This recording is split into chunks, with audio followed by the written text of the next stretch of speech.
The devil does not mind a poor church, because poor church means minimal outreach. Poor church means minimal outreach, minimal effort to reach the lost.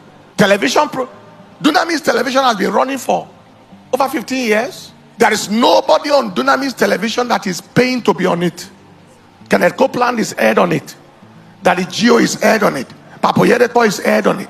Bill Winston is aired on it. Everybody is aired on it. Millions per month is what we pay as subscription. Right? Not 5 million, not 10 million, not 20 million. Per month. Not per year. And then as a dollar, there are some you pay in dollar, right?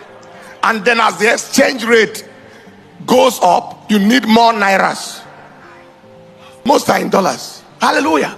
That is why the gospel is not. That's why the devil is running crazy. He is comfortable with a poor church. He is comfortable with poor church members. They won't trouble him as much. You can trouble him in prayers, but you can pray in poverty. And after you have finished praying, you don't go to the field to bring in the harvest you prayed about. 3 crusades in 1 week. Who does that? When last you heard that? Who does that? You took no offering and you are moving midnight prayer. Who does things like that? Wow. So can we now say the devil is more concerned about money or Christ? So once your church has money, even if there's no Christ in that church, no problem. Or is he trying to say that once your church is poor, that's if you have no money, it means there's no Christ in that church? Let me ask, so how did you grow up to this level without Christ? How did you grow up to this level without Christ? Because the last time I checked, there was a time you had nothing. There was a time you were just trying to come up.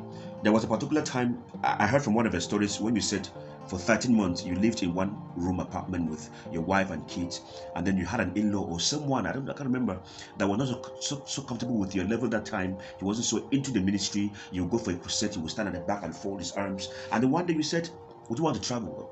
And then he traveled and never came back. You knew he wasn't comfortable. So there were days you had nothing. So how did you grow up to this point without Christ? Yeah, because no money, no Christ. I don't understand.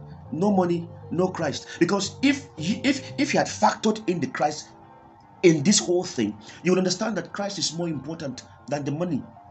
But I understand the devil does not fear the Christ in the poor members. That is, you can see your sons. One of them recently said that if you are poor, it means that there's no Christ in you. It means there's sin inside you. We even said that Christ was crucified because the disciples had no money. It was money issue. Right before you, in your lifetime, these are the kind of sons that you're raising. Nobody says money is not important. Nobody. But for you to look at a whole church, Christ is even the church. So how can a believer with Christ in him be poor? I'd like to encourage Pastor Enenche, with due respect, with all humility, sir. Honestly, I think it is high time that you reviewed your messages and then see how you can project this gospel the right way, because there are a lot of people who are learning under you, who are listening to you, who are learning from you. Stop putting pressure on pastors who are just trying to start. This is pressure. So every pastor must own an aircraft. Every pastor must own a school. Every pastor must build a church above 50,000 capacity. Every pastor must come out there and show. Right now, if your church is not wealthy, the devil is not scared of you. He does not care. And then you've forgotten that one evangelism, one soul saved, there was one person that evangelized to you, and then you got saved, and that's why you are where you are right now. Who would have thought that just one soul that was saved will gather this? It is not about the multitude. It's not about 3 crusades in a week.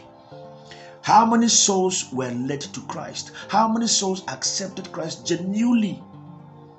And how many of them are you teaching about the gospel of Christ? What will become of them in the next few years? One person can just go out in the morning, and then maybe somebody in his bedroom will accept Christ through such preachings. And then such an individual can end up changing the entire world. It's not about crowd. And honestly, if we don't stop this kind of messages, one day we're going to wake up and they will find nobody by us. Because your disciples, the ones you are teaching and preaching to, they are growing. They are hearing these things. They are in the quest to learn new things. Please, let us project Christ. That's what matters. That's what matters. If you like, no get sense.